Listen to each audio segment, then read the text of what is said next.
Hi everyone, આજે હું ચમચમ બનાવવાની છું. એકચ્યુઅલી દૂધ ફાટી ગયું હતું એટલે મને આ આઈડિયા આવ્યો.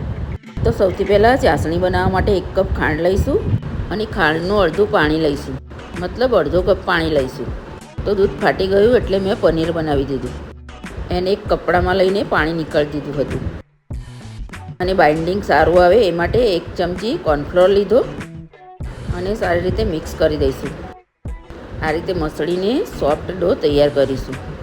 ડો આપણો તૈયાર થઈ ગયો અને અડધા ભાગનો લુવો લઈને નાના નાના બોલ બનાવી દઈશું.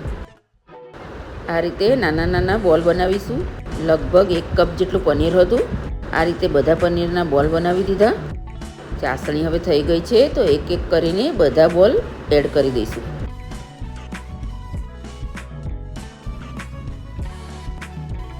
બોલ બધા તૂટી ના જાય એ માટે ધીરે રહીને મિક્સ કરવાનું છે. હવે ઢાંકણ બંધ કરીને 10-15 મિનિટ સુધી કૂક કરવાનું છે. જો આ રીતે બધા ચમચમ ડબલ થઈ ગયા. ચાસણી સુકાવા લાગે એટલે ગરમ પાણી થોડું થોડું કરીને ચમચાથી એડ કરવાનું છે. આ બધા બોલ નીચે બેસી જાય ત્યાં સુધી કૂક કરવાના છે. એટલે જ ચાસણી સુકાય નહીં એટલા માટે પાણી રેડવું પડે છે. જો આપણા ચમચમ એકદમ સરસ થઈ ગયા છે. એક વાટકીમાં સર્વ કરીશું. ફ્રેન્ડ્સ, તમને મારી રેસીપી પસંદ આવે તો લાઈક અને સબસ્ક્રાઈબ કરવાનું ના ભૂલતા. બાય ફ્રેન્ડ્સ, ફરી મળીશું નવી રેસીપી સાથે.